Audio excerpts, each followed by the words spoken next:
starting already? Yeah. So first, as I pulled up here, what's up with the name Slick Candy? I didn't even realize that. I pulled up here and it's called Slick Cuts. Where do you get that?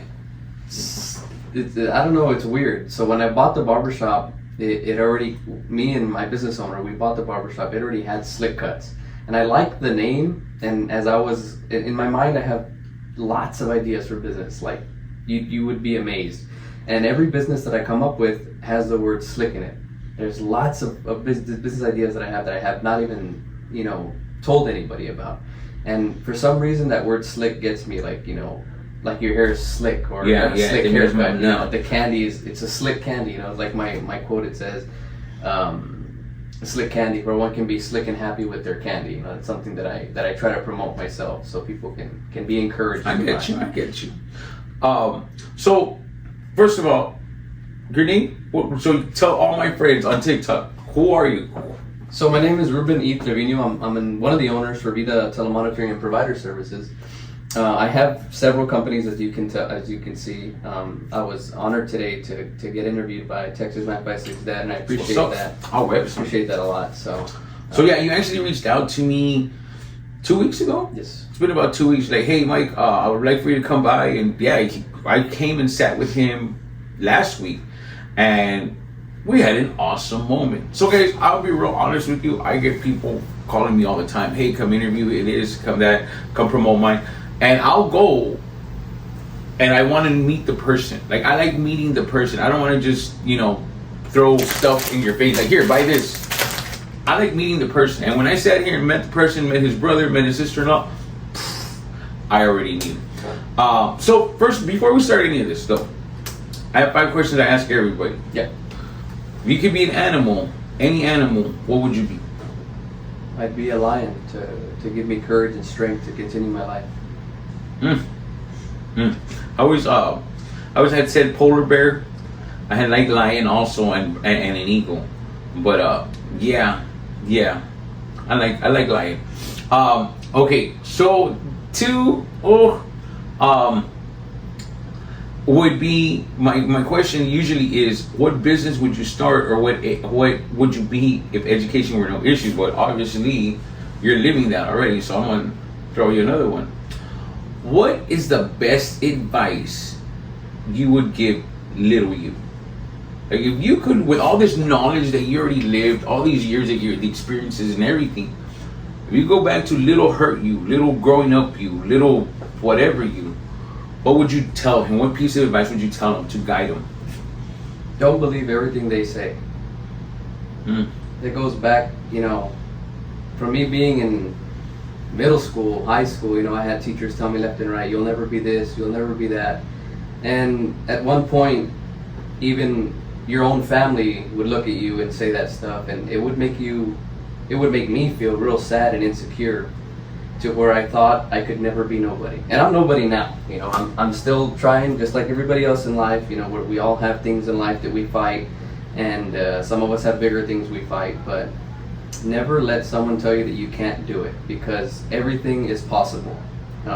It's not impossible in this life. Okay, so my third question is, who has been the biggest blessing in your life? Who can you be like, wow, like they're the reason that... My parents, my immediate family has always been there for me. But when it comes to picking that role model, that mentor, I had 2. I looked up to my grandpa a lot, my grandpa Garcia, my mom's dad. Ever since I was little, he taught me things that you wouldn't imagine. It'd be just, every morning was the same routine. He was outside blowing the front porch, then we go to the back, blow the back porch, and then we would clean these brick benches he had in the back. And he told me, every time you clean them, I'll give you $1 for each one. So since I was little, I was kind of already learning business, if you can understand what I'm saying. And then he passed away on me, and I kind of had nobody. That was in 2014. It hit me kind of hard. I didn't know how to express myself. I always made myself look hard to others, because he was the man that I looked up to the most, always. My dad was a hard worker. He was always there for us. My parents always provided for me. I had a great childhood. But as soon as my grandpa passed away, I didn't know how to cope with that. So I chose other methods. You know, I would do things to get my mind off it and stuff like that. And but yeah, he would be the first one. And the second one would be my business partner. That, you know, his name's Joel Garza. He plays a big role in my life. You know, he's taught me everything that I know today in business, which is not a lot. I'm sure he's still learning in life. But anything I need, any advice I need, he's always a call away.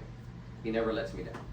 So by a snap of a finger, if you personally can give back to the world, every one person in this world, you can give them one thing, and everyone will get it From you that you're responsible for, whatever it could be, and it not could just be like a physical item, whatever. Emotions, right? A love of a mother, a love. What would be that one gift that you would give the world that everyone could experience? You know, I think that I'm a very lovable person, and I feel like I can be there for many people. Some people may not think so, and it's okay, but if it was one thing that I could give to everyone, it'd be love. That's something I would want to really give. I'm on the same page, man. I find it so... And some people may disagree watching this video, but I don't care. I don't care about any of them. But if those people, I can love them and they can change, that'll be amazing. You gotta learn that you're not gonna please everybody, and you can't save them all. In the world that I live in, that I've always wanted to help people, and I'm always this guy, I've had to learn the hard reality that I can't save them all. No. I can't please everybody. Not everyone's gonna love me. Whatever. And it sucks that we can't, you know? It is what it is, though. That's why we gotta appreciate the people around us that do love us. Exactly. And not just for all this good stuff, but even when we're over here and like, hey man, you'll get back up there. As a business owner, we have ups and downs. Everybody sees us up here. Nobody knows the bottom. Nobody knows what we feel throughout the day. You know, we're the last ones to get paid. We're the first ones at work. Sometimes we're the last at work. We're the ones that have to deal with their headache. No one's gonna take care of it like you. Like, you gotta worry about people like just mistreating you, stealing from you, not taking care of it. Exactly. Like it's just a whole bunch of like everyone's out to get you, and that's just the business part. Personal, when you do have money, people are just around you like you don't even know their intentions. Yeah, it's crazy. You don't know their motives, man. Then that's what come. Like I have my family and I have my friends and I have some legit money in my circle, and we sit around, bro, just like chill. Yeah, I get you. Because I'm not there like, oh, let me watching God. Oh, here's where I'm gonna get them. Oh, just looking for angles. No, they shouldn't. It feels real uncomfortable being around people like that. It feels real good just to let down your hair and trust people. Hey, so last question is, what makes you happy? What organically makes you, other than your family, that you can go do, or what is it that you like to do that puts a smile on your face? Like, yeah. So, you know, I have my own struggles, and I'm sure we'll get to that later on in the podcast. But you know, when it comes through a whole day of what I go through, what makes me happy is being in my bed, you know, after such a long day, right? And turning to the left of me and seeing, you know, my fiance Alondra. She helps me in so many ways that no one can imagine. You know, she's there to support me. She's there to deal with my ADHD and dyslexic, and I'm such a hyper dude. You know, she's that one girl that doesn't care. Balances you. Yeah, she balances my life, and sometimes it's hard. You know, like any relationship. I'm not here to give relationship advice, but it is hard. You just have to keep going in life, and if that's the one you want, then that's the one you keep fighting for her. Yeah, Fight. That's my whole point when I tell people, and especially the young ones, are like, bro, you gotta fight for love. Love is not, you can't give up on it. Like, yeah, you're gonna have fights. Yeah, she's gonna tell you whatever it is, and you're gonna feel like giving up. But that's the moment. And mutual respect. Oh yeah, all day. Nobody has to see it as long as you two know about it. Exactly. Whatever happens behind closed doors. I had an incident this weekend also with a friend of mine that overstepped, and he starts telling me, "What, bro? This is my marriage, man. I don't get involved in your marriage. You handle whatever you handle in your closed doors. I'll handle mine. Exactly. You do I'm not the metas." Yep. You know, I haven't been 20 years married, and I needed everyone's advice. Like, hey, you need to, bro, chill. And one rule we do is we never go to sleep mad. Out of I our don't 3 follow years, that rule. I'll leave. I'll leave to the couch. Be like, out of our 3 years, I can probably say maybe like 3 nights we've gone to sleep mad. And I regretted those days because I hate fighting women. you know, my biggest challenge in life is health anxiety and depression, and those nights when I do that, Ugh. it, you know, she's so strong to not even, you know, care about my feelings, and I'm over here trying to. Yeah. So don't, because you don't know what she's going through either. You know. So I've had to put myself there. Like, I get mad, I get angry, and whatever, lose my temper. But at the end of the day, I have to look at it from her eyes. Yeah. And that helps me out a lot. And it goes for everybody. I'm able to do that. Whenever I do it with anybody, and argue, whether it be an argument or whatever it is, I try to see it from their point of view. Yeah. Like, why are they so strong about why do they believe that? Like, why, you know what I mean? And I overstep a lot.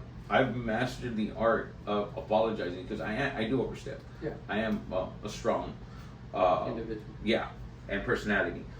But yeah, so what was your first business like? Why multiple business? People can't even get one going. Why? Well, what motivated you? It's hard. Don't think that it's the best thing in the world owning, you know, several companies. Sometimes it's really hard and tricky, and I thank Joel for it. You know, when it comes to my worst days, it's a simple phone call that he calls just to see how I'm doing. It relieves a lot of stress. But you know, I was never on the path of owning anything at one point in my life. You know, I worked at Apple Pharmacy for 5 years. He was my boss. And man, when I started, before I started working there, I had applied like 4 times. And he always turned me down. He always said, no, we don't have any positions available right now. And at the moment I was going through some anxiety. I've been having anxiety for the past 15 years. And I would be home and with my mom, and I didn't really have anything ready for me to do in life. I was just at home on my Xbox or watching movies all day long. And I have a best friend. His name's Robert Reyes. You know, Robert. He was my mom's daycare driver. She would go to daycare once in a while, and he would come back and forth. And at one point, he had started working at Apple as a driver for medications, and he would deliver medications to our house. And we were talking, and I told him one day that, hey, Robert, I would love to work at Apple one day. I have lots of anxiety. I don't know how to work, but, you know, I want to. And he would always be the one that, échale ganas, no tengas miedo, don't worry about it. I'll be here for you. And one day he gave me a phone call, and he said, hey, one of my employees is going to be leaving, and I need a driver. Are you willing to work? I said, yeah, I have to ask the boss again because I've already applied like 4 times, and he never hired me. He goes, no te mortifiques. Te voy a levantar y vamos a ir a la oficina. He told me like that. I said, okay, that's fine. Pick me up. Yeah.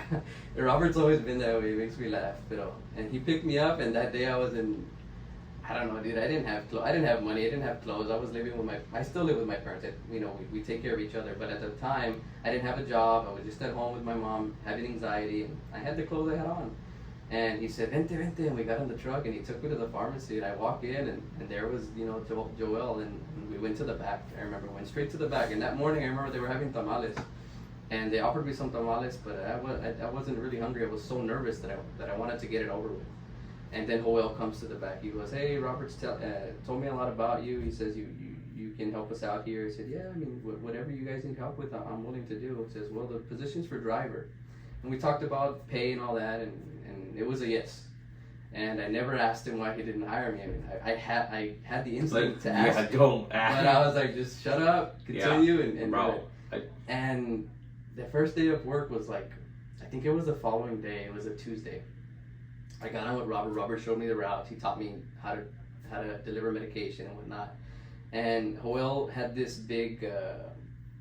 It's an ego, but it's not a bad ego. But every time I saw someone that was bigger than me, I always wanted to be bigger than them, even though I wasn't. But I had that mentality back then where I was always better than someone. Yeah.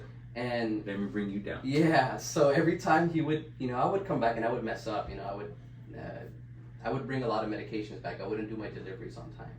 And I would come back with a toad. He says, what's wrong? You didn't deliver much? I said, well, no, nobody answered. He goes, well, are you trying to call them? And I would hate that he would tell me what to do. But in my mind, I was like, he's my boss. You got to. But that time, I didn't care what he said. So he would give me these little things, and I would tell him, no, because I already know. I would always say, I know. And I hate it. I didn't hate it back then. Right now, I hate it because he made me understand that. And it came to a point where I was working for about about a year, maybe 2 years, until I finally noticed that he started getting tired of my shit, because it was always constant with everybody. I didn't care who you were. I was telling you, no, I'm doing it the right way. It was me. Well, no, I was wrong. And I admit it right now. I'm 27 years old. At the time, I was like 20. And I admitted that I was wrong. I did affect it. I did affect, my environment, to my circle at work. And, he sat me down. It was a Saturday. I remember he sat me down in the back. He said, look, I'm going to cut your hours. Where he gave me this bullshit story, and I already knew what type of person he was. He likes to say things as it is. You don't like it, that's your problem. And that's what I like about him, because he gets it. He's real blunt, and whatever he says, he needs to say, he gets it off his chest. Some people are too scared to do that. Yeah, people respect balls, bro. Yeah, no. So he's respectful, but he says it to the point where you like it or you don't. So he sat me down and said, look, I'm going to cut your hours. This and this is happening. And I said, okay, that's fine. And then he cut my hours. I didn't like that. So I kind of had a little revenge towards him, and I was, picking on him even more, and to the point where he said, you know what, you can go home. We don't need you here no more. So I went home, and I thought about it, and the next day I showed up to work, and he told me, I don't know what you're doing here. There's nothing for you here. I said, well, I'm willing to change. He goes, you can go ahead and work. He gave me the opportunity. He gave me lots of chances, that guy. And that was that last chance that I took for him. And he said, I don't know if I'm going to pay you, though. Depends how you do. And I worked that the whole 2 weeks, man, and I went from being, I'm saying, I could be wrong, we would have to ask him, but to being one of his worst employees to being one of his best employees. And I speak for myself, tooting my own horn, it could be wrong. But, I went from driver to clerk to head clerk to managing, hours to, showing me all the stuff that I needed to know for Vida, the hours of employees, how to do payroll, how to do, emails, how to do proper stuff. I learned in the pharmacy and brought it to the outside world. Well, there was just one day where we were already good, and he was kind of like, well, he's my best friend, my best work boss friend, and my mentor, and I had the idea of doing telemonitoring. That was our first business. We didn't have provider services. This was back in June of 2020. I don't know how, I don't remember how we decided to be business partners. It just happened. I just brought him I would make things real nice on PowerPoint, and I would come and show them to him. And I didn't have the money.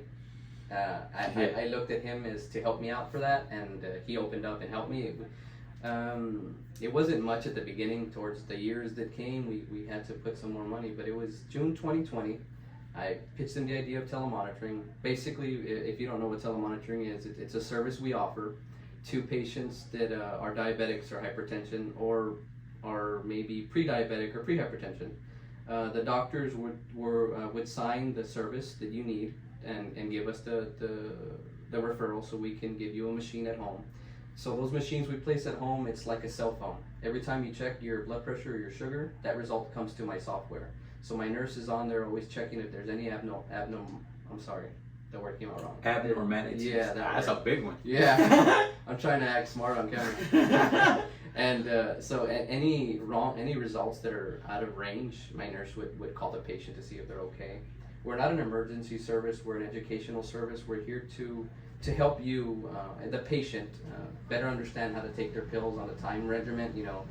Take your pills as soon as you, 30 minutes after you wake up. Or, I'm so non-compliant, bro. Yeah, so non-compliant. And there's a lot of those out there. There's a lot. We're Mexicans. Yeah. No, it's everybody. We're here to help everybody and whatever they need, And it was going so well. We got quite a few patients, and it was going great. But there was some fraud here in the valley, and as you know, the valley is very fraudulent. So, bro, doctors were kind of not wanting to sign for that service no more. Yeah, so, FBI came down hard on everyone. On home health companies. Yeah, and it's getting there. Ambulance companies. It's getting there again. So. Like the fraud part or the FBI part? Well, the fraud part, people don't learn their lesson. They think it's cool to ruin Medicaid, Well, a lot. When I worked at the ambulance, man, I got there the first time I got there. For my first patient was a transfer patient, and the patient literally came to the stretcher and jumped on, and I was like, okay, and then they told me write the report. They either did a 2-man lift. Like, we were doing fraud like crazy. And one word could be, fraud. Oh yeah, no. The whole report was fraud. The whole report was fraud. They would sit us down with, okay, the supervisor. This is how you're supposed to write. Yeah. And if they would play ball with us, we would play ball. But if they didn't, they did it. We wouldn't play ball. But yeah, the fraud was everywhere. Fraud was Great. everywhere. So one thing that you said that intrigued me was you said that you went in there, that your anxiety was holding you at home, and that man came to the house and told you that, and you decided to go even though you didn't have clothes, and then you went there, and then you met the owner that hadn't hired you previously, and then he hired you, and then he fired you, and then you went back that cool without the pay, and all of that has led to this. To me being Ruben today. Bro, I'm a firm believer in todo en su tiempo. And there's a lot of young people that want to rush it. I got it, and they don't want to slow it down. And that's me a little bit. I want things to happen quick because I have a disease. I have an eye disease that me and my brother have from my mom. It's called retinitis pigmentosa. My mom got blind at, I don't remember the age, maybe it was late 40s, early 50s, and she started having problems 5 years prior to that. Well, I got diagnosed at 10 years, and I started having more trouble like 5 years ago. I've been going to the Retina Foundation of the Southwest in Dallas. Every 2 years they do some studies on me, and it's progressing, and that's what makes me want to go so fast at life. But you're right, you need to relax sometimes and let your life take control, because you can't control everything. And you say, well, I had to come to that realization also. When you were talking right now, you're like, me. That was me. That was exactly me. Everything was me. I did this. I have that. And Brandon, honestly, I don't know where you're at, but I honestly, once I realized that it's not me, Yeah. that God's moving things in my path for me, that's when everything changed for me. Now I'm like, because I know I'm going to get there. I know I'm going to be blessed. I know I already have, I'm good. Everything in todo su tiempo. Todo en su tiempo. And I feel blessed, I'm not saying that I'm living my dream, because I never will, because I always see 5 years ahead of me. My hero is always a year ahead of me. Yeah. Always. Yeah. It's always, it could be tomorrow. I want to be a better me. Yeah, and it's not money. I don't care Exactly. about money. That doesn't bring me happiness, because I've been around money. I'm not saying that I've had millions and billions of dollars, but it doesn't bring happiness. What brings happiness is your peace. Exactly. That's what brings happiness. Most people out here, that's where the fraud comes in. Yeah, because they keep chasing that dollar. They keep chasing the dollar. They need more. They need more. Back They to need more. telemonitoring, dude. We went from 2020 to 2023. 2023. We had telemonitoring only. That was the only service we offered. And it got to the point where it was getting, business has its up and downs. Every month is something different. It's 1 month we may have, the other month we may not. We need to borrow, and it sucks. But it got to 2023 when doctors were just not wanting to sign no more. So my other business partner, my sister, Vida, she's with us. She's very, very intelligent when it comes to provider services and all this other stuff. She's the one that helped us open the business. She's super smart. She's been there since I was little. She changed my diaper. My sister's a lot older than me. My sister's like 12 years older than me. My brother's 10 years older than me. I'm the youngest out of 3. And they've always been supportive. They've always been there for me my whole life, and I'm grateful for that. I'm grateful for my parents. We've all. I can't speak for my brothers and sisters, but I can say that we had a great life growing up. Our parents never let us, we always had what we needed. But my sister helped. I had pitched it to her. I said, let's try provider services, and I kept pushing it. In 2023, she says, okay. She went ahead and did all the paperwork, and it was March of 2023. We were ready to service. We're able to service all state of Texas.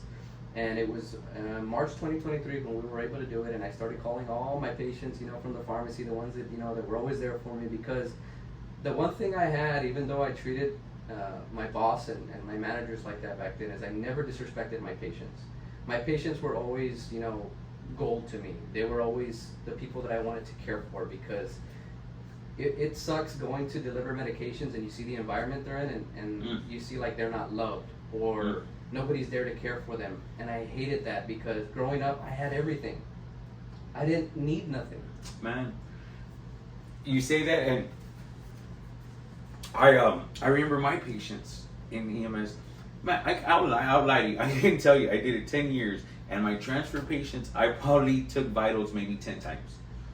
10 times I actually took vitals. The rest of the time, I'm telling you, they were healthy patients. They would come jump on the ambulance. Yeah. But most of the time, man, it was just me sitting across the bench with them and just talking to them because nobody talks to them. And nobody will have those memories but you for the rest of your life. And these patients look forward to the medication guy, the DME guy, the ambulance guy, because that's all they have. And that was me every time I went to a patient's home, and you know, if bro, they would even cook now, for me. I'm sure They would cook for me, bro. Yeah. I'd be waiting for. I'd have wait stuff for given to plates. me you wouldn't even imagine. It's crazy.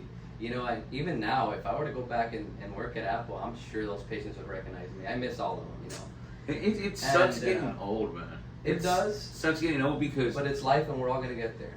But my thing is like, when you get old and sick and like you're getting there to those years, a lot of these people don't want to burden their kids. Yeah. Like they don't tell them, hey, I'm lonely. Hey, I didn't eat yesterday. Yeah. And your kids just, oh, mom's living a great life. Yeah. Mom's good. But they don't go check up on it. Yeah. And that is a thing that I did witness. And my friend called me Saturday. I was having this day, and he calls me. He's like, hey man, he's my neighbor, and he's 68. He's like, hey man, can you do me a favor? Like, yeah. Can you go tell my brother? Can you go tell my brother that to bring me my phone charger? I'm like, where are you at? He's like, I'm at the nursing home. I saw the video. I'm like, what do you mean you're at the nursing home? I'm like, damn, I felt horrible, bro. Horrible. Because like, man, I already see it happening. You know, like his light is like, yeah, I get you. And this guy's the light, bro. He's the light. So it broke my heart. That's what. As soon as I'm done here, that's where I'm headed. He called me before I showed up. You're like, bro, I'm just doing an interview. I'm gonna get my eyebrows waxed, and then I'm headed to you, bro. I'm headed to you. And yeah, that's cool, man. People underestimate or don't time. Yeah, we don't have time. We don't have time, but the time we give and where we give it. Like right now, I can easily go wherever and make some videos, go sell more content on TikTok, and use those 2 hours for that. Or I can go sit with my friend at a nursing home. And that's time you'll have in your memory forever. That means more to me than any dollar amount. Yeah. That means more to me than any dollar amount. Yeah. People don't get that. People don't understand that, but it is what it is. So let me ask you a question. Getting off that subject before I start to cry. But what separates your provider service from every other provider service in the valley? What makes y'all special? What's the secret sauce? It's not that we're special. It's what I have to offer. I think, I don't know. Somebody can correct me if I'm wrong. I think I'm one of the youngest provider service agency owner in the state of Texas, or in the RGV. And when it comes down to fraud again. So back in 2023, we started provider services. We were up and running, and I was calling my patients to come and transfer. Well, I had a handful of patients tell me, you know what, Ruben, some in Spanish, some in English, we love you a lot, but I can't move to your service. I can't move to your agency. Okay, that's fine. Can I ask why? Is it something that I did wrong? Or no, they would tell me the sweetest thing in the world. They would make me feel, amazing. I'd feel grateful to hear the words that came out of their mouth. The only thing that they got me with was, what else are you going to give me? And I had that in my mind, and then I would ask them, what do you mean, what else? There's nothing I can really give you besides, my time and helping you out. She goes, no, well, this agency gives me $200 a month to stay with them all day. I can't do that. I've worked super hard to have what I have. I'm in a small office. Thanks to God, I have an office. I am not going to risk my license. I'm not going to risk my company. I'm not going to risk your freedom. My freedom. I'm not going to risk a lot of things. What is that called when you do that? It's called a kickback, right? Or what is that act of fraud or like? I don't know what it's called. I never did the research on it. I don't. Because I know. My job at a home health company was a physician liaison, and my job was to go court the doctors, take them out to eat, go buy them stuff. So that's like bribing them. Yeah, I don't do that as much. I talk to several doctors. I try to keep a mutual respect. I don't go above and beyond. I don't really. I'm not here to give you much. I'm here to create a business and to care for the patients, because that's what we are. We're an agency here to care for patients. Like providers, they're going to care for the patient. They're not going to give them something. we're going to care for them. What do you need? Do you need help showering? Do you need help? Do you need something to eat so I can cook it for you? That's something that we offer, and something that I can offer to my patients is, and I don't think many business owners can, and I could be wrong, but I tell my patients, look, and when I told them this, I had maybe like 10 transfer with me. And I told them, look, I can't offer you money, but what I can offer you is my phone number. And my personal phone number is not really personal because it's everywhere. Anybody can call me whenever they need anything. And I told them, look, we all have problems. And most of the patients, believe it or not, they have anxiety. Lots of people down here have anxiety. And I think everybody has anxiety. I think everyone has Yeah. depression. I just don't think everyone talks about it. And you know, that's where we'll talk about in a bit when it comes to my life. I have severe anxiety, health anxiety, I have depression. And it's not because I don't have everything in the world, it's just that nobody knows what I feel on a daily basis, and I'll get to that in a bit. So when I told those patients, look, I know how you feel, I know what you're thinking, you need anything, you call me, and I tell them it's 24 hours a day. You can call me in the middle of the night if you need something, or you can call me any time of the day. And some of them will tell you. We can even, talk to some of them, and they'll say, you know what, yeah, he's been there for me. That's the only thing I can offer my patients. I will not give them money. I'm sorry, dude. I can't do that. Yeah, like I said, I worked in the ambulance company, I worked at a home health company, and yeah, a lot of it was kickbacks, man. A lot of it was, and it wasn't even necessarily monetary. I know other companies did. I know other companies paid doctors. I know, but the key to getting your paper signed is not courting the doctor. It's the office staff, bro. Yeah. That's where it's at. If you can go there with little donuts and little candy and keep that's the what girls sucks. happy. That's what sucks. Keep the girls happy, you're good. Because that was my job. I didn't care so much about the doctor You cared about as that. because I knew they were going to be like, here, look, daughter, you need to sign. They're like, okay. Because nowadays it's not anymore of people supporting you. It's nowadays people are so jealous and envious that they want everything for themselves. It could be X agency that wants all these patients. So if X agency has millions of dollars to go and spend and throw, he's going to gain everything. What about us? What about the underdogs that are trying to come up in life, that are trying to do things the right way, and we're not succeeding because of that. And these patients, a lot of them don't see that because the money's involved. When it comes to money, dude, people can get very crazy. And I've seen lots of things when it comes to money. Okay, so something, now that you touched on that, and something I wanted to ask you since you told me about provider service. Yeah. Bro, I have okay, we'll just say friends. Okay. Or some people I know. Okay. So I won't put them on blast. Yeah. That are their mom's provider. Okay. Are their grandpa's provider, their tío's provider, but they ain't doing jack. They're just collecting that check. That's all over the RGB. Is that something that's It's everywhere. I can't tell you that some of them are mine. I don't know if it's true or not with my patients. I hope it's not. We make visits. They're there. They're always attentive. I don't know if that's what they do when I leave the house. Behind closed doors, you don't know what happens. So how does that process work? Let's say my grandpa needs help, and it's my grandpa. How do I go about being his provider? Like when I call you up, be like, hey, my grandpa needs help. I want to be his provider. How does the whole process work? If your grandpa doesn't have a provider, right? Let's say he's just right now he doesn't have one at all. He's deteriorating. Yeah, and let's say he's disabled and he has Medicaid and he has either Superior, Driscoll's for kids. Let's say he has Superior, Molina, United Healthcare is going to be effective for adults in September, and the dad's contract, which is the state contract. If they have that service, they can qualify for provider services depending on their situation. It could be financially, it could be, there's lots of reasons, But let's say that this grandpa qualifies, right? Let's say they just heard about my company, so they called us and they said, how do we go about it? They say he qualifies. Okay, what you would do is you would tell, your grandpa would have to call. So he would have to call the insurance and they would ask for an initial assessment. That's what it's called. So they can get assessed to see why he needs a provider. After that, let's say he gets approved. Let's say his granddaughter, she's not supposed to live with him. She can't live with him. She can be his provider. They would just tell me, I want my granddaughter to work. And we'll put her to work for him. But like I say, I don't know if, like you're telling me, I've had a lot of those questions. I don't know if it's true. I don't know if they help or don't help. Okay, so me as the grandson for my grandpa, Okay. he does the process, he qualifies. Sure. He wants me to be his friend. I need? Like, do I need to be CPR certified? Like, what do you need from me all to you be need qualified? to do is have a high school diploma. Okay. If you have a high school diploma, you can be a provider.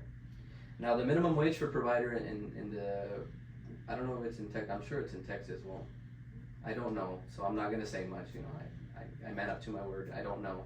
So, but right now, the minimum wage for providers here is $10.60. So you can't get paid less than that. So I think $10.60 is a fair price. Sure, we have agencies paying $12. I haven't heard of $13, but that's also why patients don't come to us. We have a good amount of patients. We're going good. We want more. But what they don't understand is that when you're a smaller agency, they pay you a little less. So we're trying to grow. When you're a big company, they pay you more. Of course, with experience, with more patients, you get paid more. We can't pay our providers $12.50 an hour. We can't afford it yet. We want to be. That's where we're headed. That's where the RGB comes in. Well, let's help this small company grow. But a lot of people don't think that way. A lot of people just they're money hungry. And it's sad to see it and it's sad to say it, but it's just the truth. And I wish things could change. You know, I wish I could be there for them, you know, to care for them, and I can't. Well, I mean, I will say that Abbott, our governor, said that South Texas is one of the most corrupt places. It's crazy. I've thought about moving. What hurts me is that I've been with my parents for so long. You know, I sometimes people tell me, "Oh, just leave them there, or they'll be okay." It's not what you tell me. It's what I feel. You know, I've been through a lot with my parents. You know, my dad being sick, my mom not having her eyesight. You know, she has her anxiety and her depression. I know she does. She doesn't say it. She's a mom, and she don't have to tell me. But if she ever needs me, I'm gonna be there. My dad too. You know, I'm always there for my dad. He's always sick. Something's always up with him, and until the day he dies, I'll be here. And it's not easy for me just to get up and go. Some people say, "Oh, well, he lives off his parents. He stays with his parents." Well, that's what you want to know. That's what you want to say. That's fine. I have a different mentality. Yeah, I don't care what world people live in. Like, a lot of people judge me and my wife. Yeah. And or me and how I do it with my kids. I'm real crazy when it comes to my kids, the way I talk to them. But it's all love. Yeah. It's all love. And from the outside, if you were to see it like on paper, you'd be like, oh. He tells his kids, "Oye, pendejo, ven pa' acá," like stuff like that. No seas pendejo, stuff like that. Yeah. You know, people might see like, damn, but you don't know the love there. Like, how did you say that? When as I was working through Apple and learning my ways to change, you know, one way I learned, believe it or not, was getting told like that. You know, it'd be Robert. You know, I would call Robert. Hey, Robert, I got a flat and I'm here and here. Pues son tas. I'm on 23rd and X Street. Tawan ahorita pa allá. And he gets there, and he's right. I'm sitting waiting for him. When me, as a man, I'm probably like 2021, should be already looking at the vehicle, seeing what needs to be done. And I'm in the truck waiting for Robert. Bien chingón, I'm just here waiting. And Robert pulls up, he goes, "¿Qué estás haciendo, güey?" I said, "No, I'm just here. I got a flat. Fix my flat." I already called the guy. I already did my job. "Estás bien pendejo, güey. Abájate la troca." And I would get down. He would say, "¿Dónde está la llanta que se flateó?" I don't know, one of them. You would go look for it, and I would go look for it, and I found it. Robert, he goes, he did never help me. He says, he would had a van, he had a white van, he had all his tools in there. All days. Go to the van and get the jack and get the tools, and I would go and put it here, and he would show me. He wouldn't yell at me. He would show me. Exactly. He would say the words, "No, así no pendejo, así," and he would somehow he would guide you. Find a way to guide me. But I needed to learn with that, you know, those words. I don't know how to explain it, but I know exactly what I'm telling you. That's the same attitude I have with my kids, the same tone that I have with my kids. So and it's I would jack the truck up, and then I would start, you know, you would put the little, what is that X called? The cruceta. Yeah, the cruceta. I would start, and I would go in a circle. I didn't know you had to go in. So he was looking at me. "Así no, pendejo." He would pull me out of the way and says, "Mira, it's an X. You got to do it like an X and take it off." And then he showed me anywhere from that to changing a battery to even maybe pulling a vehicle at one point, you know, and I think there's a science to pulling a vehicle. Yeah. And I can't wait to do that video. I just haven't put it together. How to teach someone. I'm probably gonna have to do little cars. And I'm thankful for him because it's little things like at the barbershop when I first got it with me and Joel. It was Robert, the AC is not cooling. "Well, did you check the filter?" I said, "I don't know where it's at, Robert." He goes, "Por favor, no seas pendejo. Look at the ceiling. Look at this." He would tell me, you know, do this, do that, or go outside, look at the AC. Is something wrong with it? Or, you know, I would call Robert for certain little things, and he would always find the ways to help me. You know? And that's the best thing. Like I'm the same guy. One of the times I was pissed. my mom calls me. She's like, "Mijo, can you go help Grandma? She stayed stranded on the way to San Antonio. She's outside of Alfurias." And I'm like, "She okay?" She's like, "Yeah, she's with Tia Rachel." We're like, "Oh, okay, Mom, tell her I'm headed out there." Boom. So I get all my gear, get everything, and I start heading that way. And it's like an hour outside of town. And I get there, and my big ass cousin is sitting in the backseat, just chilling there in a brand new car. I was like, "Seriously, wait, you're here? I didn't know you were here. I thought it was only Grandma and Tia." "Oh no, we have a flat." I'm like, "Get your ass down, bro." Same tone. Like, look, I didn't do anything. I was just, he was my hands, bro. Yeah. I just like, "Hey, no, look, lift up here. Here's the whole kit. When you have a flat, here's the kit. Now let's go use it." And bro, you teach a man to fish, feed him for a lifetime, bro. You give a man a fish, no, you didn't feed him for that day. I'm that same on that. I respect that, man. I respect that. That guy sounds real cool, man. Robert's super cool. He's the best friend I've always wanted, and I have it. And they're a lot older than me, and what they're in their 50s. But I wouldn't trade them for the world. Bro, I'm like that too. Like that, man. I'm telling you that. I'm gonna go visit right now. When I moved into my house, I was 20 years old, and he was in his 40s. We're 20 something years apart, and just an older man. I would sit there and just get all this knowledge from him, like just little sayings, bro. Like he told me how a man should carry his hat. That was one of the most gangster stories that he ever told me. It was him and his wife. She's like, "Oh my God, the first time I introduced Daniel to all my friends and family, we're at the salon and Robert," because it's Pulido's cuñada. Oh, okay. That's Bobby Pulido's madrina. Okay. And pues she had, he walked in and he had his hat like that under his arm. And people were so impressed how he carried his hat. And he starts, there's a certain way a man should carry his hat. And he starts giving me this whole thing. And I'm just like, something so simple as your hat, bro. Like, has stayed with me for years. How, because that is dying. Yeah. Strong men, like, giving it down to the kids. Like, there's one thing that pissed me off about my best friend. We're out there with my kids' friends. And we're hearing them talk. We're playing with them. And he's one of the kids is like, "Man, a lot of kids now are like, they're pussies now, like around us." And my friend started going off and like, "Yeah, your generation and blah." Like, hey. It's on us. It's on us G's to teach them. Yeah. It's on us to give them the knowledge. And if we don't, well then don't bitch and complain. Yeah. Because we're part of the problem. Because we're over here gatekeeping. We see them like, and we don't give them the knowledge. Like, hey, if you take time, hey, mijo, get on there with this. Yeah. And that's not how it should be done. No. And just that little guidance, man, goes a long way. Yeah. A long way. Hey, so in the beginning, you mentioned your girl. Okay. You mentioned your wife. What? How long have y'all been together? You said you were fiancé. When's the wedding happen? What's that all about? So the wedding's on pause for certain reasons. We're working, not us, but it's, I don't want to get into it, but we're working on it. I've been with her for 3 years. I've known her for 15 years, maybe a little less, maybe let's say 10, but it's more than 10. The reason I asked, is there any kids on the way? No kids on the way. Okay. I'm very no. I know when it's my time. I know a lot of people hate when I say that, but they're not in my shoes. They're not in my life to know why I'm not ready. I'm not ready. When I'm ready, I'll have them. You'll know that I'll have them. Oh, so you are gonna have kids? Not yet, but yeah, I want to. Oh, okay. That was my question. Oh, I'm sorry about that. Yeah, I want a lot of kids. Yeah. I want lots of kids, but it's something that I take seriously in life. That is one thing that I take seriously. Bro, I can't wait for grandkids. I just had this talk with all 3 of my kids last night. I'll probably be old. I have a 20-year-old, an 18-year-old, and a 15-year-old. I'm like, just to let you know, me and your mom want grandkids already. Like, we want to play with our own kids because they're already leaving, man. Yeah. My son's 18. He wants to join the Marines as soon as he gets out of high school in 1 more month.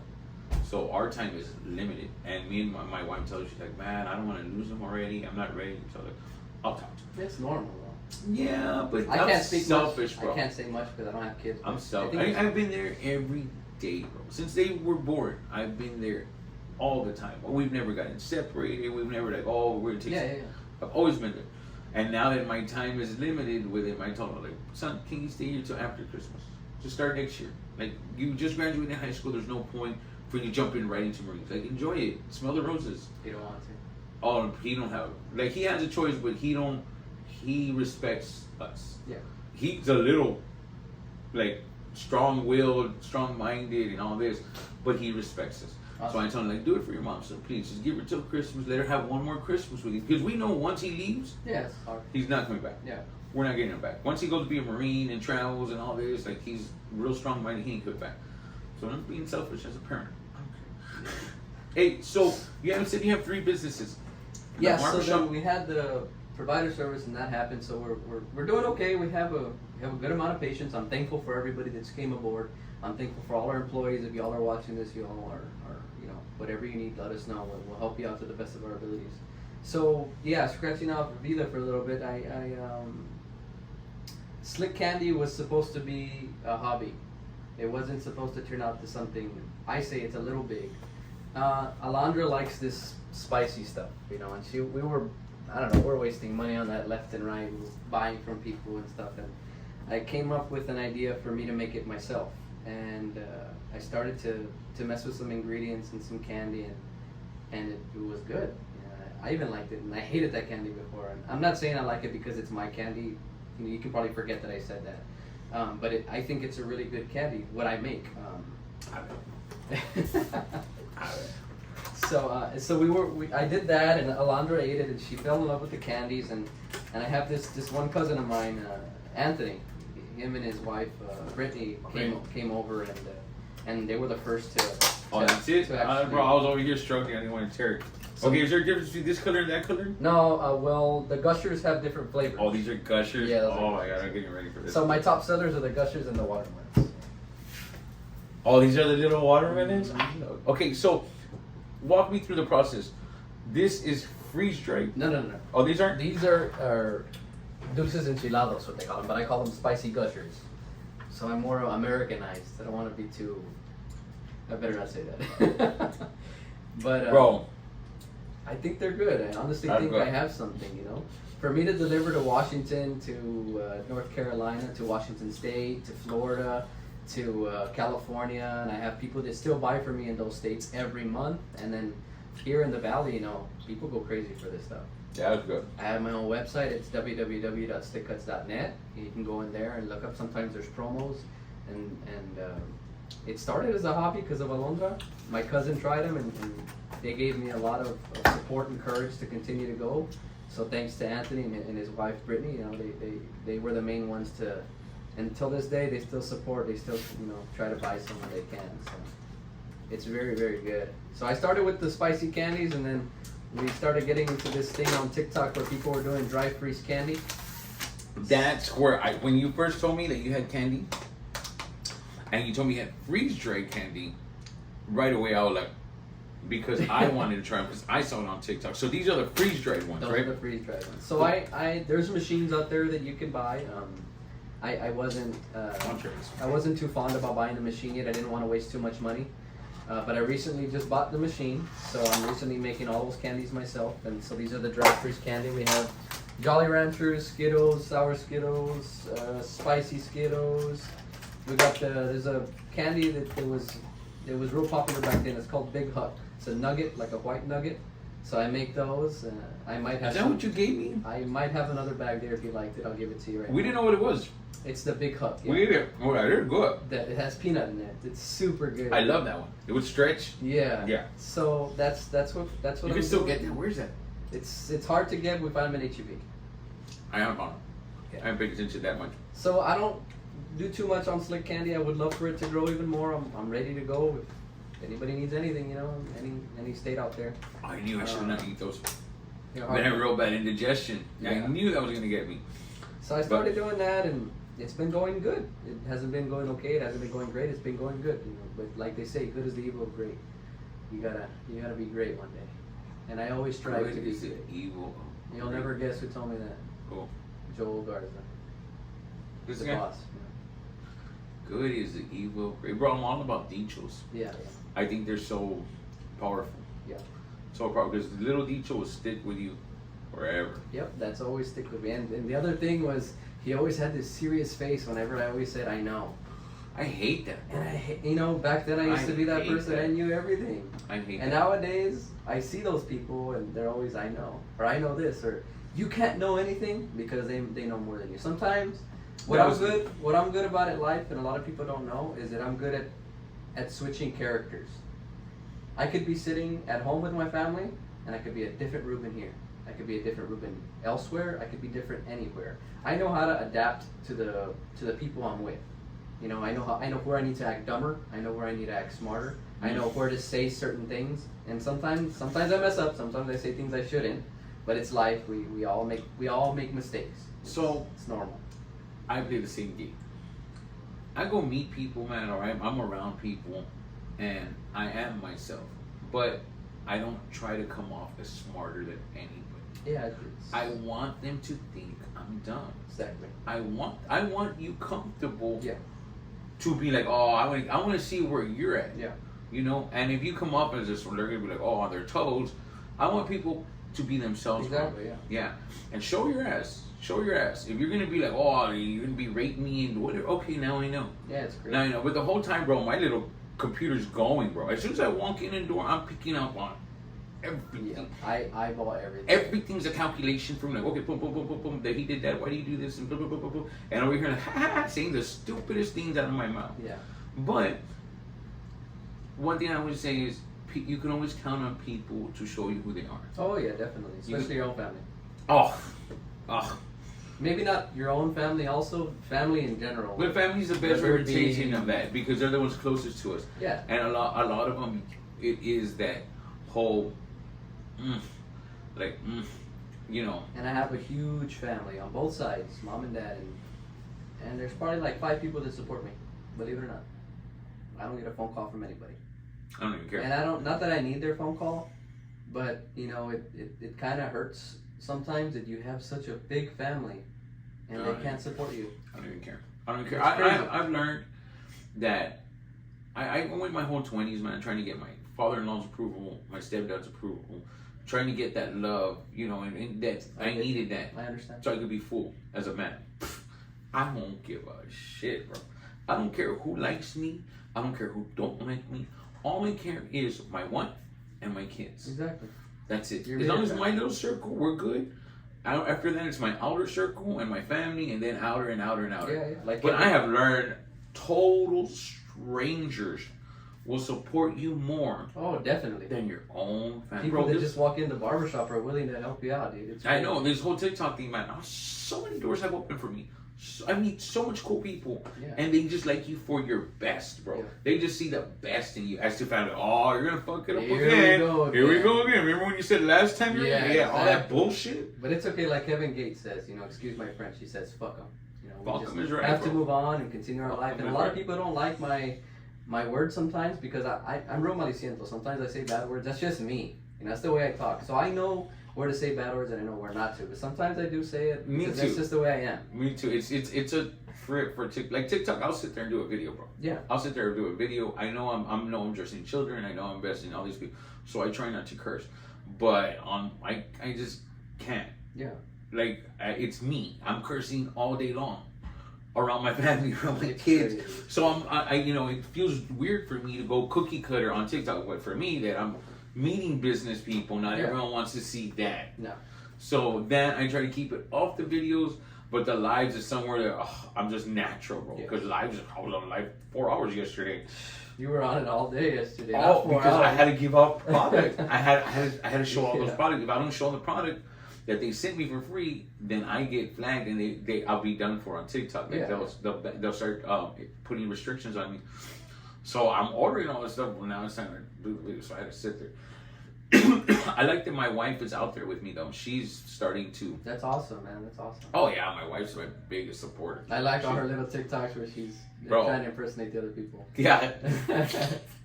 It's hilarious. It's good. It's good content. And that's the thing, man. People have fallen in love with her, man. Like, I love that. Yeah. I love that. People now talk to me like...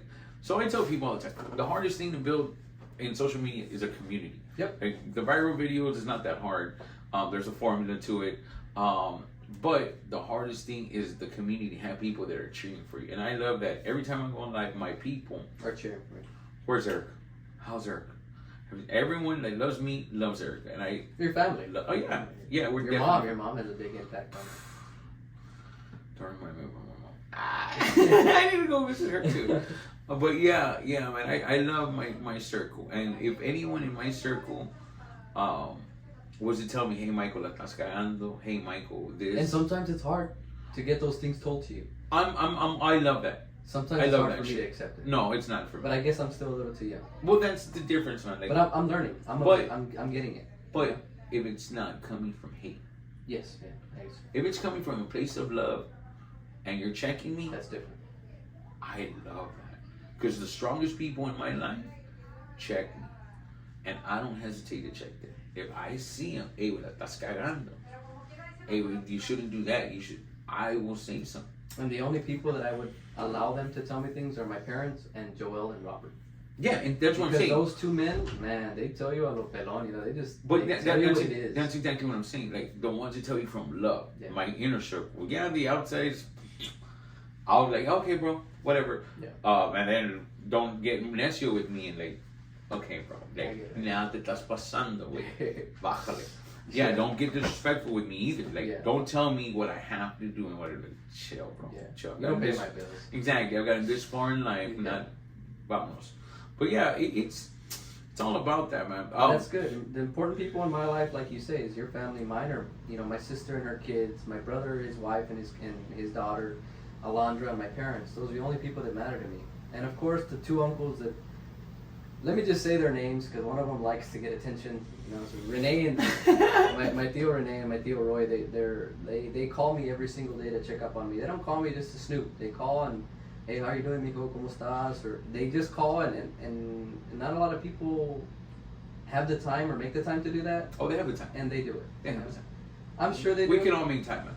A lot of them are retired, but they make the time, and you know, their families are super cool, and I love them all to death, you know, and I'll do anything for them. But you know, at the end of the day, my immediate family, my sister, her family, my brother, his family, my parents, and Alondra are the only ones I fight for.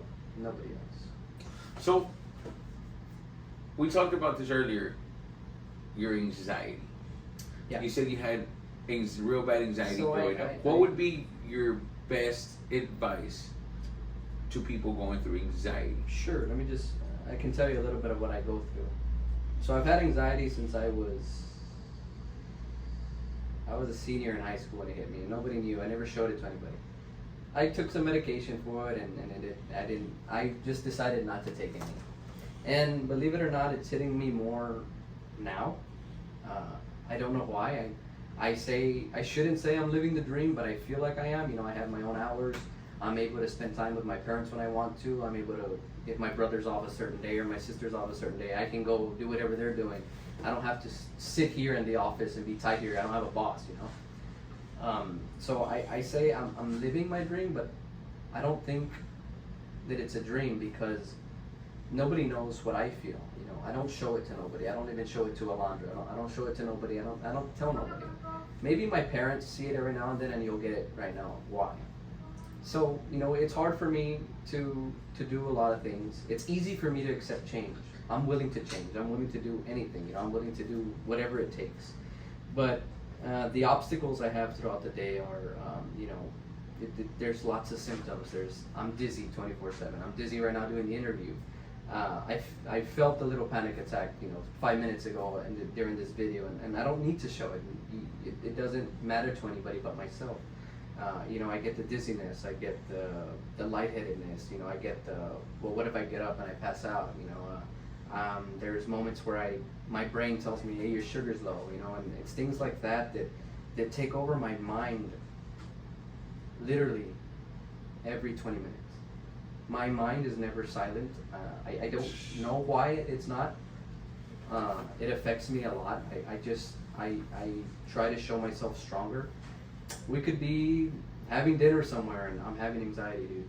I could be at, you know, my uncle's house. I can be out of town and nobody knows what I'm going through, but I have those feelings every 5 minutes, dude. I'm having that experience. And it bothers me because it affects me now to where I was at a patient's house 3 weeks ago and or maybe 3 months ago. And I was with the patient and I love going to patients' home, you know, just like you said, we had that bond. And I was talking to the patient, everything was cool, and my legs started to shake. And I said, shit, here we go. Something's going to happen. So I started to think of something else. I started to talk to her. She started to talk to me more. And it got worse where, you know, my whole body started to shake. Not where the patient could see, only what I could feel. And I just told the patient, you know what, I need to go and have a phone call. I pretended that I was getting a phone call. I'll come back later. And I walked out of that door. As soon as I walked out, dude, I was literally seeing white. I couldn't make out anything.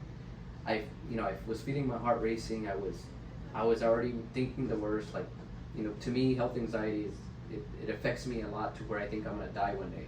And it's every day, it's constant, and nobody knows about it. And that day I felt it. And I don't know how I made it to my truck, but I made it to my truck. I turned it on, put the AC on blast, and it slowly went away. You better believe that I got home and started checking my sugar, started checking my pressure, and I was going crazy. And I do that every so often, you know. And me being so young, I shouldn't have to do that, but I do it. And I don't know how to get rid of it. I have a great doctor, nurse practitioner, Marcelo Suarez. At one point I was having heart palpitations and I was feeling so weird. And he said, come by the office. He did some blood work and everything was normal. A week passed and I had the same feeling. I said, you know what, Marcelo, dude, I think something's wrong with me. I think something's wrong with my heart. That's me every day. And he told me, you know what, tomorrow I'm doing an echocardiogram on myself and some of my family members are going to be here. Why don't you come by? I said, okay, I'll be there. So he did his test and I was the last one in line and he said, I'll go in the room with you. Man, that made me feel awesome, dude. He went in the room with me and they were doing the echocardiogram and the fucking tech guy was scaring me. He goes, damn. I was like, what are you seeing, dude? Can you just tell me, bro? And the doctor says, what's his, there's this rate where the function of your heart. He goes, what's his function of his heart? And the tech said, see, it's 80%. In my mind, I'm like, why the fuck isn't it 100? You know, I'm already going crazy. Well, the doctor's like, dude, mine's at 60, you're doing good. Well, I didn't know that if your function of your heart is more than 90, it's actually bad. So I wasn't like talking. Yeah, because we don't know. Yeah. We don't know. And he says, no, your heart's pumping fine. There's nothing wrong with you. It's just anxiety. I said, I know it is. I just need you to reassure me that it is. I don't know why, but every time I come, I leave peaceful. But every day it's a struggle in my life. The battles that we battle in our head. And that's the thing, like, same issue is me. I live in my head. And ever since I was little, I thought I was broken. I'll never forget being in junior high school and thinking that I was broken because of the way I thought. Like, I didn't know how to control the voice in here. Yeah. And it would drive me, like, crazy the amount. Bro, there was at least a full year or 2 years that I wouldn't sleep crying every night thinking about my mom dying. Dude, it's crazy. That would just keep me up, and I would cry myself to sleep. Literally every night it was the same thing. I'd stay up in my bed, looking up in my bed, and just thinking about the day that my mom died. And now that you say cry, I could cry once a day, but it got to the point where tears don't come out no more. It's like that's where I'm at. Like, I already know this feeling is there. You know, even talking about it, people say, well, why don't you get sad? It's because you don't experience it. You think what you want, dude. I'm at a point in my life where it doesn't bother me no more. It affects my life a little, but I know how to cope with it, and I don't need nobody to tell me how to cope with it. It wasn't until my family member came to me and told me where her head was at that it was the first time I spoke of it. And hearing her tell me her intrusive thoughts and what goes on in her head, and just comfortable telling me, I was like, wow. Because she was there to tell me about her problems, and it became me telling her, wow, I think the exact same way. Yeah. I hate that I think that way. I hate that but that's just the way I am. And she told me one of the most beautiful things that I understood mental health, and it was like, I don't care what it takes for me to get better. If it's therapy, if it's pills, I just want to get better. I don't want to be like this. So, man, I'm a big advocate for mental health. I have a whole bunch of kids. And guys, men are scared to speak out. Because we look weak. For some reason, I haven't been scared to speak out. I don't care either. Anybody that comes to me, I tell them my problems. It's not a problem, dude. It's life. Everybody has exactly. That's what I told you earlier. People complain about certain things. I'm like, dude, come be in my shoes. Have your, I can't see at night. You think it's fucking cool going somewhere and I can't walk? Alondra's a big help.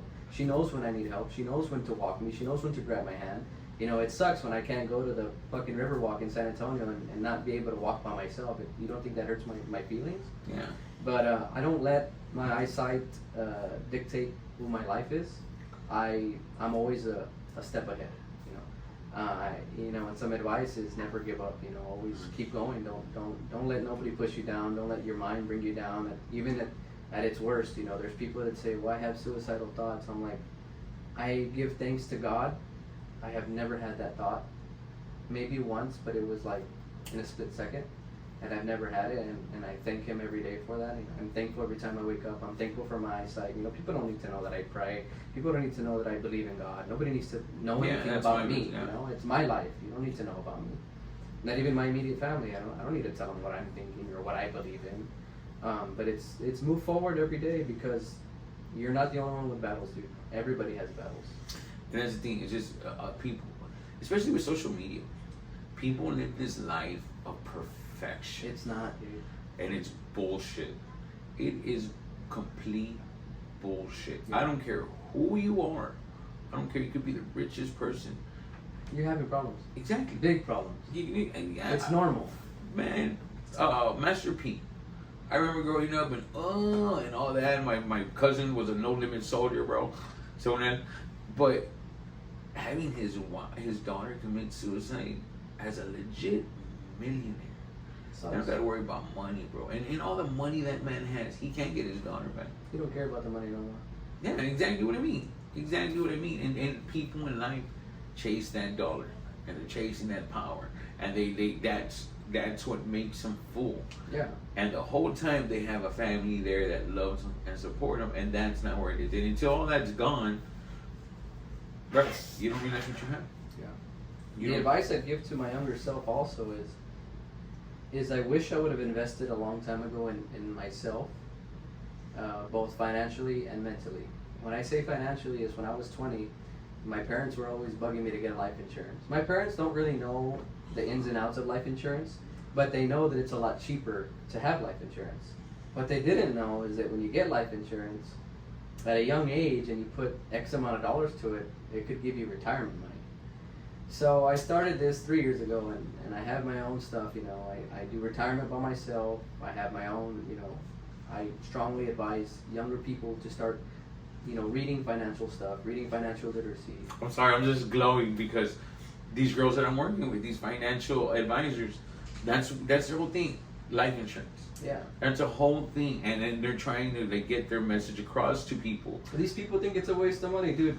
It's because if they were to put at least $100 a month, starting at 20, it could be into a Roth IRA, it could be to a life insurance when they can retire with some good money. And a lot of people don't know, they don't believe it because they see these influencers on TikTok and they're make it seem like they're so filthy rich, and they're not. No, and they're partly like us, and they're making the video look like it, but they're not. They will be if they're doing what they're saying. They will be. I guarantee me.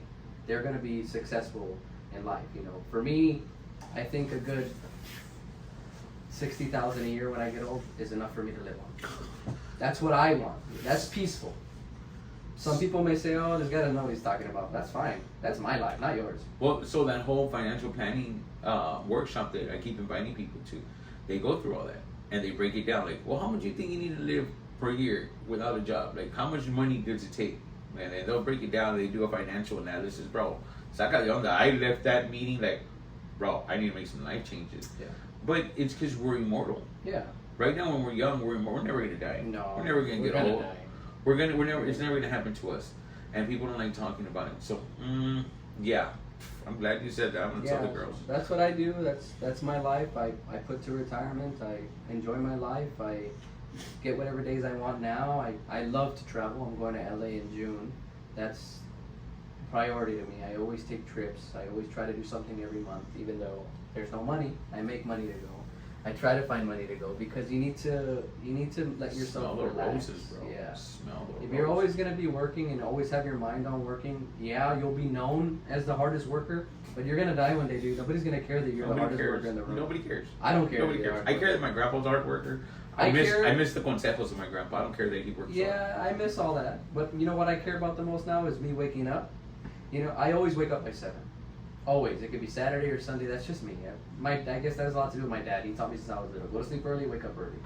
And that's something I do. I always try to wake up early and I get my workout in. I love to work out in the mornings. That gives me my time. I don't have to be anywhere. I have to be here by 9, but sometimes I get here 9:30, 9:45, 10. But me being able to have my own schedule helps my life, even my anxiety a little bit more. There's times where I want to have a real job. There's times where I want to be normal. I don't want to have any of this stuff. I can live off 30 grand a year. I can, because I know how to separate my finances. Most people can say, I can't make it. I'm like, well, what do you have? Well, I have a car payment. I have a watch payment. I bought a, whatever, whatever the case may be. Live the life.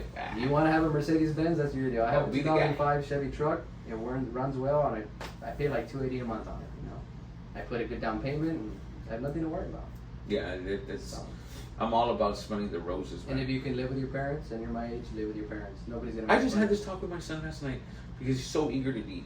He's so eager. I'm like, son, what is your rush to get out of this house? Son? You don't pay bills. Yeah. Well, okay. Well, no, he pays the internet bill. Cool. We give him $50, so he has to pay. You don't pay bills. We let you do whatever you want, son.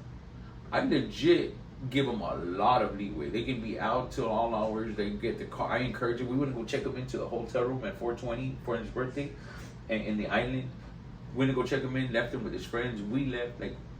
So what is your rush to leave? As soon as you get that house, son, now you have a light payment. And nobody understands how hard our generation has it. Everybody says, "Oh, it's super easy." Okay, let's go back. When you got your $30,000 house, how much is the house now? And it was probably the same. It was kind of like the same. Yeah, the same. Yeah. It kind of. It wasn't a big change. We're still at $7.25 an hour. What were our parents earning back then? Like $3 an hour? But still, you got a $30,000 house. Do you know how much a house is now? $280 and up. I keep going up in value, bro, just because they want to keep taking my taxes. And I'm proud of those people that have houses. I'm not envious of them. I bless them. If I could leave my parents and not feel that my emptiness in my heart, I would go get a house. Trust me. I just don't have the heart for it. I love being in my parents' home. I've been there since I was little. The same home. I'm still in the same home. I just love it there. It brings me joy. When I have anxiety, probably like 3 times a year, I come downstairs, wake up my parents. Yes, I'm 27. I still wake up my parents in the middle of the night, say, "Mom, I don't feel too good." Well, what do I do? My mom was a nurse for 35 years. Sometimes listening to her feels a little better. Yeah, it's a mom's love. Check your sugar, check your blood pressure. You're fine. Okay, go to bed. I'll go to sleep. I'll stay downstairs and sleep. And Alondra will come with me. And it's okay. It's not a big deal to feel that. It's your parents. Be happy that you have them. All day. Because one day we're not going to have them anymore. Our time is limited. I have maybe a good 30 years left with them, dude. And see, that's what I tell people. Maybe 30. This Thanksgiving that we just passed, I told people, how many more Thanksgiving do you have with your mom? So far, I've experienced 40 Thanksgivings with my mom since I've been born, but how many more do I have left? Do I have 3 more? And it doesn't have to be just your parents. It could be my brother and my sister. My sister got COVID real bad, and that affected me a lot because I was on her 24/7. We weren't allowed in her house.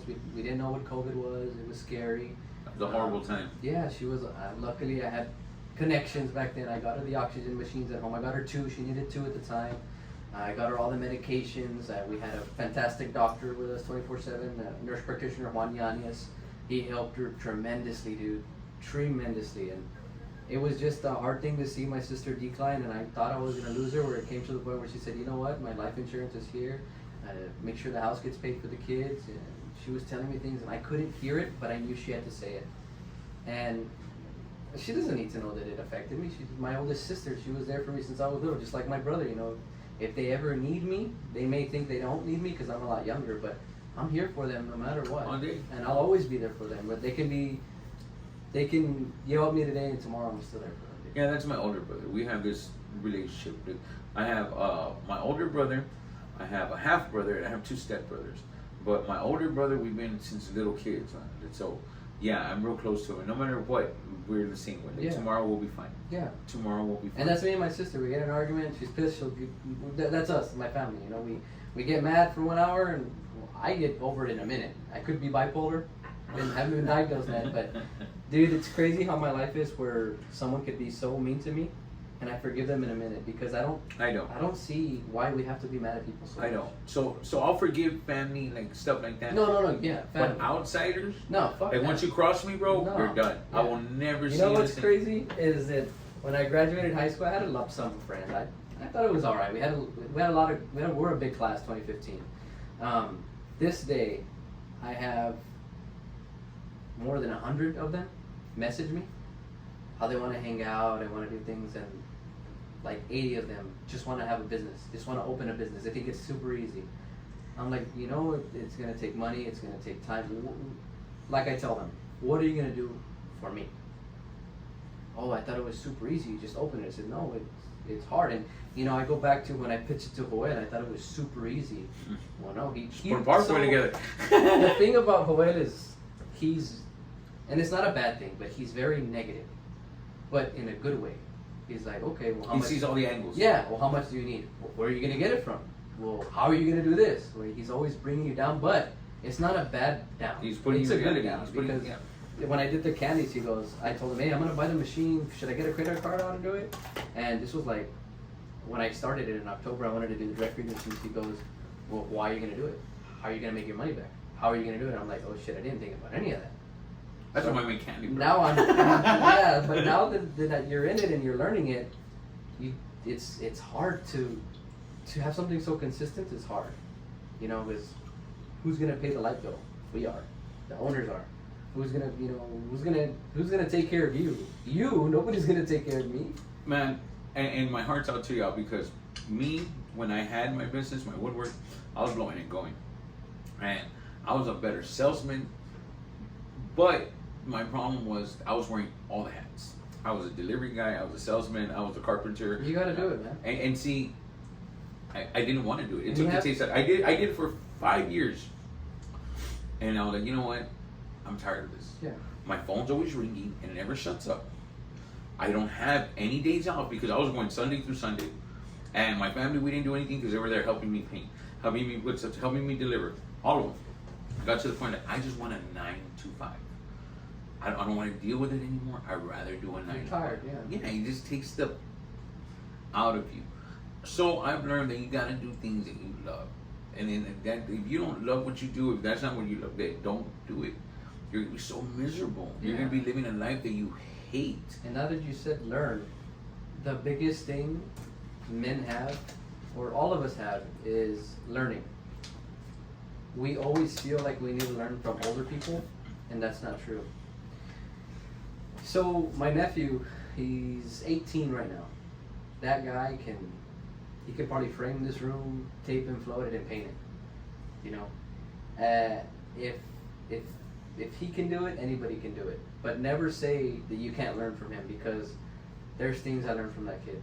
All right, I learned. I'm not. I'm never the one to tell him, I know where he might, all right? Sometimes maybe I do it to piss him off, or because I want him to think that I know everything, but I don't. So he knows lots of things when it comes to trucks, when it comes to, remodeling our house. I tell Dad, hey, let's do something. Let's call little Mike. We'll call little Mike. Hey, can you do this and that? Sometimes he has to call his dad for advice because his dad's a carpenter, and his dad helps him out, but that kid can do it, man, and I can learn from him, and I won't be ashamed to learn from him. Yeah, knowledge is knowledge. Bro. Yeah. I don't care if it comes from an old ass man, a young woman, a kid. Yeah, even, yeah. They could tell me something that I'm like, oh man, I'm gonna run. And a lot of with people that. can't learn from a little person. From Well, somebody younger it's than them. because it's pride. Yeah, that's what it I is. know. That's what I'm it is. better. That's I'm where better. boys It's come from. arrogance. It's Yeah. arrogance, Yeah. bro. And I'm not about that. Like I'm all about the knowledge, man. I tell these kids, one of the best advice I give kids is, if you have a job that's willing to send you to training, go. Yeah. Even if they don't pay you to go do the training, but they're going to certify you to do anything, go. You can leave that company. That knowledge will never leave you. Never. That you take that with you. Bam, now this one's in my bag. It's like words. Add it to your resume. Yeah, it's like words, man. Words, I love words. I love words. So I'm talking, I don't care who you are. You could be the ghettoest person or the Yeah, smartest that's how I person. am. I love those If people. you say one word that intrigues, I'll stop you. Wait. Can you? What was that word you just used? Yeah, What is yeah. that? Can you explain that to me? I'm sorry. I'm a fan of words, and I'll interrupt. I don't care what's going on. I want to learn that word. Yeah. Whatever word you use, what was that? How do you use that? And I'm not prideful, bro. I'm not gonna try to. Oh yeah, I know what that word means. No, I want to learn. Now, boom, I got another word with me. And I was that way at one point. I always thought I was indestructible, but that's not. That's not how life is. I learned. As we get older, we get humbled. Yeah, and some people don't get humble. Well, that's a they live that existence also. Work around them or take them exactly, and that's the thing. Is that those people isolate themselves and they keep thinking, okay, I'm this guy and I'm that guy and I don't need nobody and I don't need that. And as the years goes, where's everybody? Now I'm here all alone with my pride, my money, my not whatever. Well, correct me if I'm wrong. The only person you need is the one you marry. Because at the end of the day, you're going to be with. That's the only one that's going to be there. That's the only one that's going to be. That's how I think in life. That's the only one that's going to be there. At the end of the day, that's the only one that's going to be there. I've had to choose between my mom and my wife. Wife wins. Yeah. But I have to choose daily with my kids. Yeah, the day I marry, whoever I marry, I'm going to marry Alondra one day. And the day I marry her is the day I divorced my parents, I'll still live with them, but sometimes it's like, no, Dad, I'm going with Alondra today, sorry. Yeah, no, it's all about huevos, man. And I having the huevos to like, yeah, this is my family. I don't care what anyone says. And sometimes it's hard, sometimes but that's life. Yeah. So, one thing I wanted to ask you that's like, you said that you have this disease with your eyes and that you eventually will go blind. Sure. What is the one thing you want to see before that happens? What do you want to be there and just witness before that happens to you? That's a good question, but I can lose it tomorrow and I'm happy, dude. I've done so much with my life. I have 3 companies. I go to school right now. I'm able to spend time with my parents. I'm able to spend time with my brother and sister. I have Alondra to support me. I feel like there's nothing else left in life that I'm here to see. Of course, I want to travel the world and see everything, but if it were to happen tomorrow, dude, I'm happy with what I've done. I have 3 companies. What more can someone want? You know what? Why are you going to be selfish? I have everything I need. I have a chair to sit on. I have a table to eat at. I have a roof over my head. What more do I need? One thing that I have found in my life, in these 40 years that I've lived this life, and especially now that I'm so out there and I'm getting to meet so many people, celebrity people, rich people, poor people, my parents. It's one thing I've learned, man, that a good man needs a good woman. Like all these successful men around me, and like they have a good woman. And that woman, because a lot of these people out here think that woman needs to wash your clothes, be your attendant. No. All she has to be like, baby, you got this. Baby. Exactly. Baby, that's got the this. only thing I need in life is when I go to sleep at night, for her to tell me you're okay. Yeah, you got this, baby. I believe in you. That's all I need. believe in you. That's all I need. Yeah, I'll party. You'll see me repelando. Oh, she didn't wash their clothes today. Or oh, she didn't. But that's just me stupid talking shit. out of my ass. Yeah, that's just stupid shit. What I want is for somebody to be there for me all the time. And if that person can do it for me, you better believe it. I'm going to be with that person for the rest of my life. Yeah, all day. Because you're not going to be there for me. Mom and Dad, you're not going to be there for me all the time. You're going to leave me one day. Yeah, it's okay. It's okay that it's life. We're all born to die, and we're all leaving with nothing. So one thing that you did say that you do talk about, you keep circling back to, is your parents, and I think that says a lot about not just you, but your company. Because if you're at home taking care of your mom and your dad in his sickness, and mom with her, that says a lot for your company, man. I respect that, because a lot of these people open up these companies and they're these cold, callous people. They could care. And it's not taking care of them. Trust me, they're good. They take care of themselves, but they need somebody to live with them. I don't see why they should stay. But my dad he's crazy. If he's sleeping by himself at the house with mom, we have a 2-story home. He's putting things on the stairs. He's blocking the door with something. I'm like, dude, you're gonna get a heart attack over that. I might as well just stay here, because the last thing I want is for me to move out and Dad gets a heart attack at night, and I'm like, why did he get a heart attack? And in my mind, I already know he was thinking of something stupid. And I could have prevented that by me just sleeping at home. Sure, my dad tells me things I don't like. Sure, he's the person he's the older generation. His parents were strict. Let him just tell you. Sometimes it sucks that he tells you those things, but hey, it's okay. At the end of the day, they're there for you. Yeah, and like my parents always say, there's the only friends you have in the world is your parents. Those are the only friends you'll have. I like that. And he's right, because I've Yeah, that's had true. lots of friends. You know, I had this one friend, and he was my best friend, George. He was my best friend, and we did everything together. We still talk. He's my friend. And things happen, and now he's not around. It's like, I'm sorry, I just had the same thing happen with a George friend of mine. it's crazy. But And I love him to death. We did things together. He knows my deepest secrets that maybe Alondra doesn't even know about me. And that's what I didn't like, man. That's what I didn't like about my George. That I did share a lot of secrets with him, and he crossed some lines by. And who knows? Maybe they'll be our best friends again later in life. Oh no! Once you cross me in a certain I'm way, well, I didn't like that. This wasn't between us. It was something different. Yeah, no. Mine was him telling me after we got into this. He told me. He's like, I'm gonna take screenshots of everything we talked about. Oh no, this George has never disrespected What me. kind of bitch Never. shit is that, bro? Like you're my friend and I'm pouring my heart out to you, That's different. and now you want to come? I'm gonna take screenshots. Like, Yes, that's ruining your life, ruining your no, mentality. yeah. Well, you just like you want to hurt me. Yeah, Like you want to take what I told you in confidence. he's messing with your mind. Exactly, bro.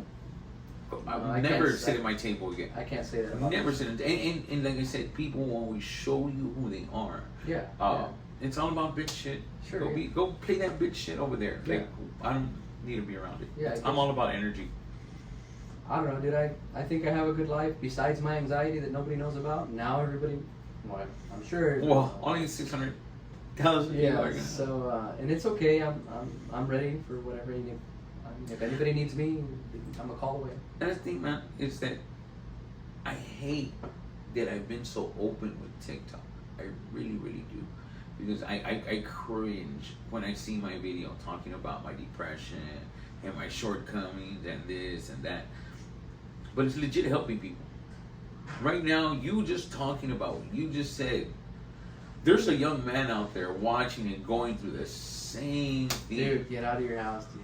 Don't sit. And that's the best excuse. That's now, the best now advice. that you keep saying about opening up, I have one more thing that I don't open about, and I'll just say it since everything's been said.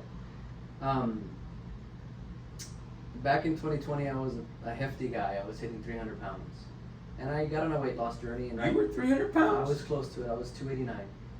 I range from 168 through 180. Right now, I'm in the mid 170s. The highest I ever got was 297, bro, and I did the same life change. Yeah. I don't want to be. No, I maintain myself. I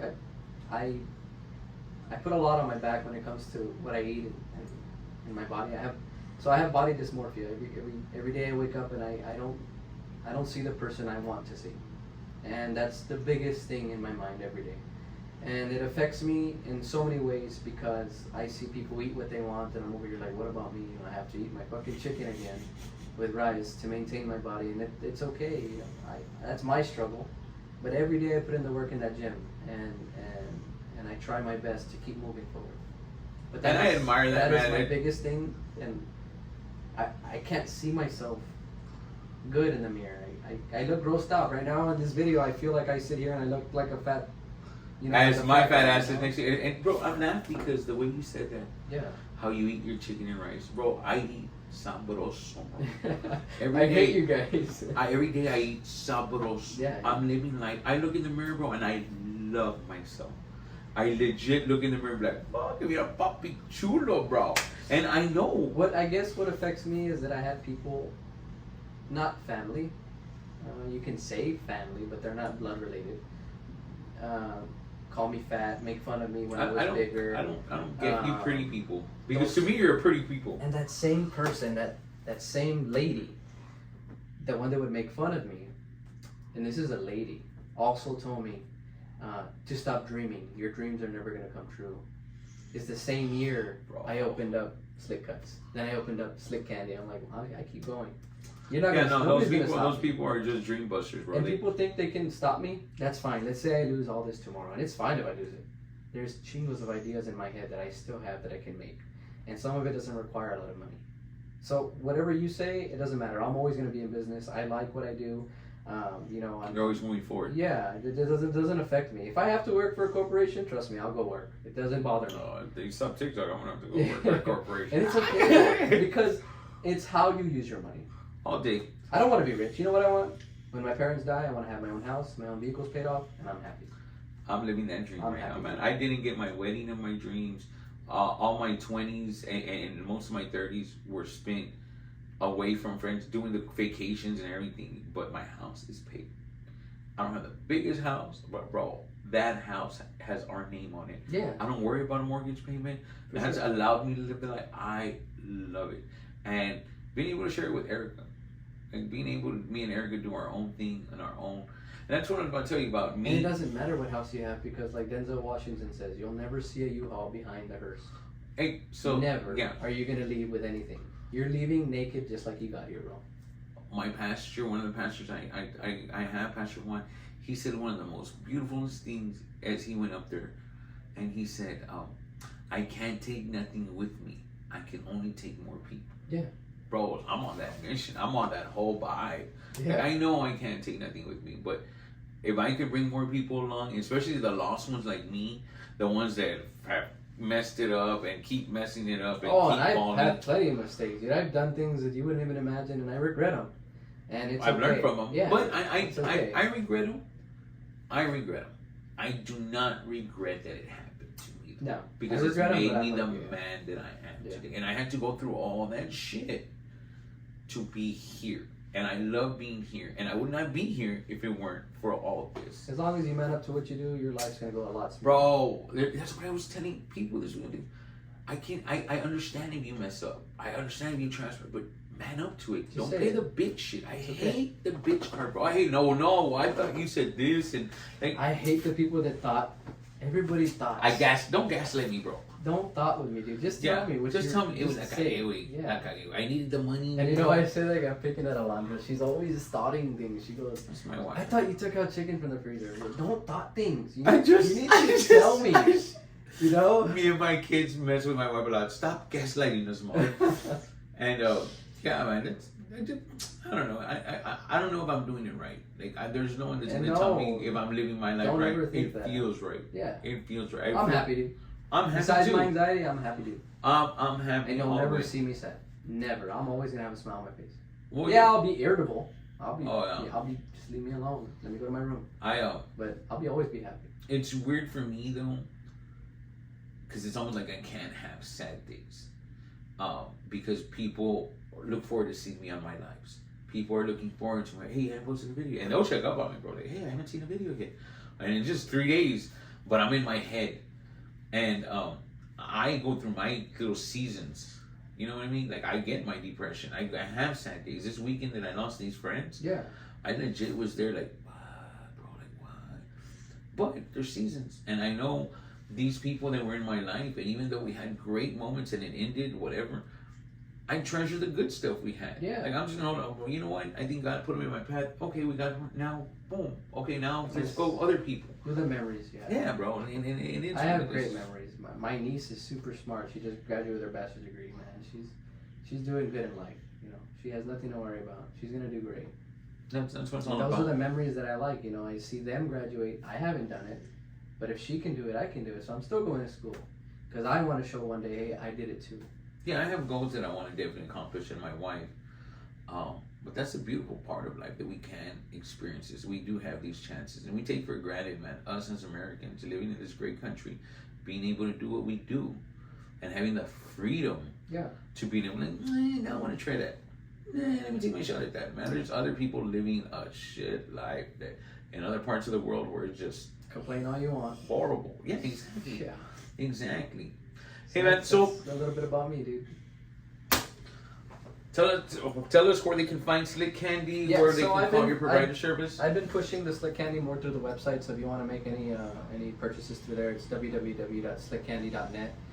You best to purchase through there, and you can either pick up here at the Barbershop that I own here in McAllen on 23rd and Gumwood. You can have it shipped to you, and even local delivery being delivered by yours truly. Then Vida Telemonitoring, you can go ahead and call us at 956-322-8266 if you have any questions regarding qualifications to getting a provider, even if it has to do with telemonitoring. If you know a loved one that needs some help, we're here to help. And just know that my personal cell phone is open to all those people that need my help. It's 956-777-6396. Don't hesitate to call. You never know that I can change your day. That's what's up. Yeah.